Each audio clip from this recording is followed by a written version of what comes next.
का तो कोई पार नहीं। रावण बड़ा बलवान। एक दिन रावण हनुमान जी से बोला कि हमारी आपकी लड़ाई हो जाए। हनुमान जी बोले तैयार, पर फैसला कैसे होगा? बड़ी देर तक लड़ाई होगी, तुम भी बलवान और हम पर भी राम जी की कृपा है। रावण बोला लंबा वाला युद्ध नहीं, एक एक मुक्के का युद्ध, एक मुक्का मैं मारूंगा, एक तुम मारो। हनुमान जी ने कहा हम तैयार है। रावण पहले मुक्का तुम ही मारो। रावण बोला मैं क्यों, तुम क्यों नहीं?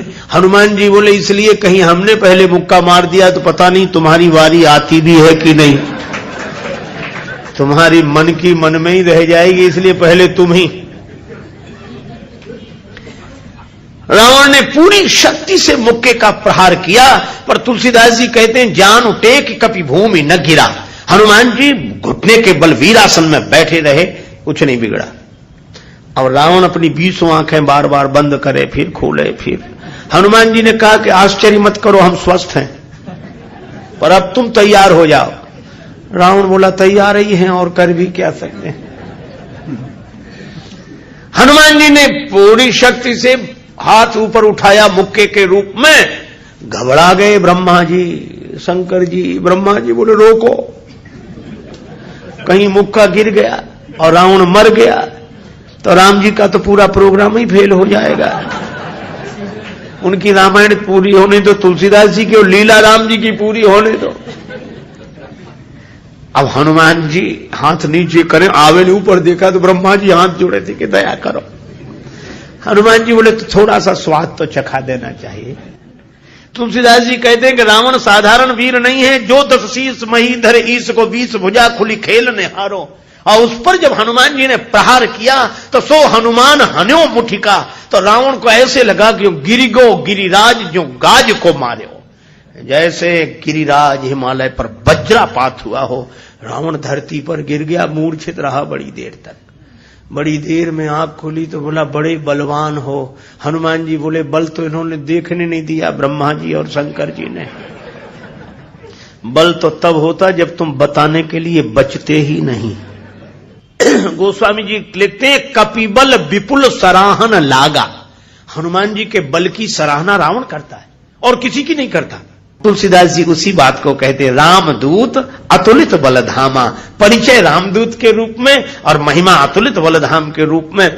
जब से हनुमान जी की पूंछ के द्वारा रावण की लंका जल गई तो उसने हनुमान जी की पूंछ को अपनी मूंछ से जोड़ लिया कि इस बंदर की पूंछ ने तो हमारी मूंछ नीचे कर दी। वो सोए जागे तो हनुमान जी की पूंछ दिखे उसे, आंख बंद करे तो पूंछ दिखे। परेशान हो गया। और रावण को हनुमान जी की पूंछ सहन नहीं हो रही थी। पूंछ माने प्रतिष्ठा। पर रावण ने सोचा कि इस बंदर को पकड़वाएं। 4 तरह की सेनाएं भेजी, हाथी पर सवार सैनिक, घुड़सवार, रथी और पैदल। और चारों सेनाओं ने हनुमान जी को चारों तरफ से घेरा। लक्ष्मण जी को चिंता हुई। लक्ष्मण जी बोले प्रभु हनुमान जी अकेले हैं, 4 सेनाएं उन्हें घेर रही हो, गदा भी नहीं लिए हैं हाथ में, आज्ञा हो तो हम चले जाएं। राम जी बोले नहीं, जाने की जरूरत है लक्ष्मण, हनुमान जी अकेले ही काफी है। अतुलित बलधामा। अच्छा तो लड़ेंगे कैसे? बोले अभी देखना। और सच में लड़ाई शुरू हुई। चारों सेनाओं ने इकट्ठे होकर आक्रमण किया हनुमान जी को चारों तरफ से घेरकर। पर वाहरे बजरंग बली अतुलित बलधामम। वीर बजरंग बली ने जिस समय छलांग लगाई और ऐसी छलांग लगाई पवन के वेग को लज्जित करते हुए वीर बली बजरंग ने कि हाथी पर पहुंच गए। हाथी पर सवार सैनिक को नीचे गिरा दिया और पलटी खाकर विशाल रूप बनाकर हाथी को ही हाथों में उठा लिया। अब बोलो गदा से तो 2-4 मरते और हाथी जिस पे पटकेंगे 2-4 मरेंगे। और इतनी फुर्ती कि एक हाथ से इसमें हाथी, एक से उसमें हाथी, और दोनों हाथियों को ऐसे जो किया, हाथी सो हाथी मारे। हाथी उठा के हाथी पर पटक दिया।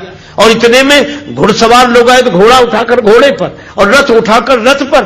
राम जी कहते वाह हनुमान वाह वाह वाह। 4 इन सेनाओं से, रथियों से, हाथी पर सवार सैनिकों से, घुड़सवार सैनिकों से अकेले लड़ रहे हैं। लक्ष्मण जी बोले कमाल कर रहे हैं हनुमान जी, 3-3 सेनाओं से हाथी को समाप्त कर देते हैं, दोनों मरते हैं। रथ जिस रथ पे पटके दोनों खराब, घोड़ा घोड़े पर पटके दोनों मर गए। लक्ष्मण जी बोले कमाल कर रहे हैं हनुमान जी। तुलसीदास जी बोले अतुलित बलधाम है। राम जी बोले लक्ष्मण और एक बात तो देखो, ये तो आगे का कमाल है, पीछे तो देखो। पीछे क्या? बोले पीछे पूंछ अपना कमाल कर रही। जो चक्कर में पड़ा, लपेटा पटका साफ किया, फिर दूसरे के लिए तैयार। और पूंछ की लंबाई निश्चित हो तो आदमी सोचे कि इस एरिया मत जाना, खतरा है, पर ये पूंछ बढ़ भी जाए और घट भी जाए। कवितावली में रावण सोच रहा था सेनाएं इकट्ठी गई है तो बंदर को पकड़ के लाएंगी। एक बंदर 4 सेनाएं, न तो सेनाएं लौटी, संवाददाता लौटे, समाचार देने वाले। रावण ने कहा बंदर कहां है? संवाद देने वाले बोले बंदर तो वहीं। सेनाएं कहां? बोले साफ मर गई सेनाएं। हां, क्यों?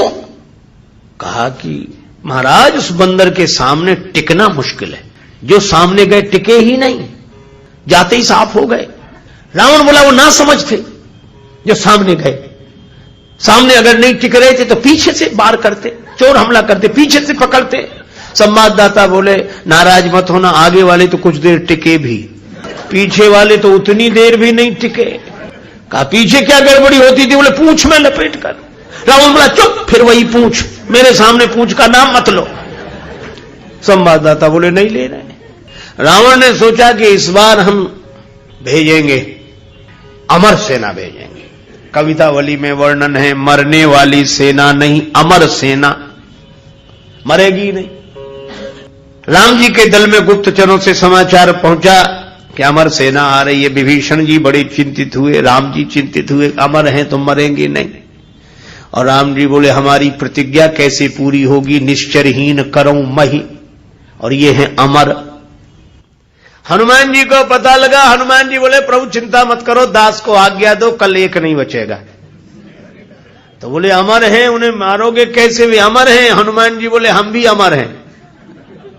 राम जी बोले उन्हें ब्रह्मा जी ने वरदान दिया है कि तुम अमर रहो। हनुमान जी बोले हमें हमारी जानकी माता ने कहा अजर अमर गुण निधि सुत हो। जानकी माता का आशीर्वाद है, हम भी अमर है। लक्ष्मण जी बोले प्रभु इन्हीं को भेजो, ये अमर अमर की लड़ाई ठीक रहेगी। दूसरी दिन आई अमर सेना, हनुमान जी लड़े ही नहीं उनसे। सामने गए, किसी ने हनुमान जी से कहा लड़ते क्यों नहीं, ये अमर सैनिक सामने खड़े। हनुमान जी बोले पहले से पता है कि इन्हें मरना नहीं है, तो जिन्हें मरना ही नहीं है उनसे लड़ने से क्या फायदा, तो कुछ तो करो। बोले हाँ कुछ करते।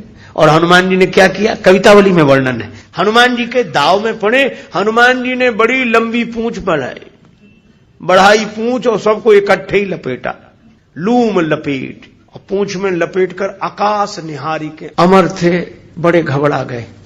मरने वाले से जो नहीं मरते उन्हें ज्यादा चिंता होती, मरने वाला तो ये सोचकर निश्चिंत हो जाता कि ज्यादा से ज्यादा मरेंगे और क्या होगा, पर ये अमर थे, ये सोच रहे थे मरेंगे नहीं, पता नहीं कहां जा रहे हैं और कितने ऊपर से गिरेंगे, मरेंगे नहीं, इसलिए ज्यादा चिंता है। और हनुमान जी अतुलित तो बलधामा में ऐसी शक्ति से फेंका, चिंता से उनके शरीर सूख गए। क्यों? बोले चल आकाश में उड़ते ही जा रहे हैं कि ये तो और ऊपर उड़ रहे हैं और ऊपर जा रहे हैं। और हनुमान जी ने इतने ऊपर फेंक दिए कि पृथ्वी की गुरुत्वाकर्षण सीमा रेखा को पार कर गए। पृथ्वी उन्हें नीचे खींच ही नहीं सकती थी, धरती पर लौट कर आए नहीं। हनुमान जी बोले अब तुम खूब अमर बने रहो, आकाश में ही तो मंडरा रहे, धरती पर तो एक भी नहीं हो। राम जी की प्रतिज्ञा पूरी हो गई, निश्चरहीन करऊं मही। रावण आज बड़ा प्रसन्न था कि अमर सेना गई है, तब तो वानर को पकड़कर लौटेगी ही। फिर संवाददाता आए, रावण ने पूछा बंदर कहां है? संवाददाता बोले बंदर तो वहीं है। सेना? संवाददाता बोले ये कैसे कह दें कि मर गई, अमर थी तो मर तो नहीं गई पर गई, हमने जाते देखी लौटकर आते नहीं देखी। तो गई इतनी बड़ी सेना को आकाश में कैसे फेंक दिया? बोले फिर नाराज हो गया, पूंछ में लपेट कर। रावण बोला तुम लोग दूर चले जाओ, मैं सुनना नहीं चाहता पूंछ के बारे में कुछ। ठीक है ना सुन। रावण अकेले में सोचने लगा कि मैं भी तो जरा देखूं, यह काम अपने हाथ में लेता हूं, किसी को सौंपने से बात नहीं बनेगी। हनुमान जी रण प्रांगण में बैठे थे, रावण चुपके से गया पीछे से दबे पांव और उनकी पूंछ पकड़ी, 20 भुजाओं की ताकत लगाई कि पूंछ उखाड़ ही डालो। हनुमान जी लड़े नहीं। किसी ने कहा लड़ते क्यों नहीं? बोले सामने आता तो लड़ते, जो पीछे उससे क्या लड़े। तो कहा कुछ तो करो। रावण सोच रहा था कि हनुमान जी अब मुड़ेंगे और हमसे भिड़ेंगे, पर हनुमान जी न भिड़े न मुड़े, उड़े। ये तो उसको कल्पना नहीं थी कि ऐसा भी हो सकता। उड़े उड़े बजरंग बली, और ऐसे उड़े। रावण पूंछ पकड़े था, जल्दी जल्दी में छोड़ नहीं सका। कल्पना होती तो छोड़ देता। रावण पूंछ पकड़े था, हनुमान जी उड़े तो रावण भी लटक गया। पहले पूंछ छोड़ नहीं रहा था, अब छोड़ सकता नहीं था, अब तो पूंछ ही आधार था। हनुमान जी उड़ते ही जाए, उड़ते ही जाए। अब रावण ही कह रहा था कि हे शंकर भगवान, ये पूंछ कहीं टूट न जावे या हमारे हाथ से छूट न जावे, नहीं हम तो कहीं के नहीं रहे, न धरती के न आसमान के। तुलसीदास जी बोले, रावण जिनके चरण पकड़ने चाहिए उन संतों की प्रतिष्ठा की पूंछ उखाड़ने की कोशिश करोगे तो कहीं के नहीं रहोगे, न धरती के न आसमान के। और हनुमान जी का कुछ नहीं बिगड़ा, आज तक कुछ नहीं बिगड़ा। इसीलिए हनुमान जी महाराज के बारे में तुलसीदास जी कहते हैं कि अभिमान शून्य है, उनका अपना अभिमान नहीं है और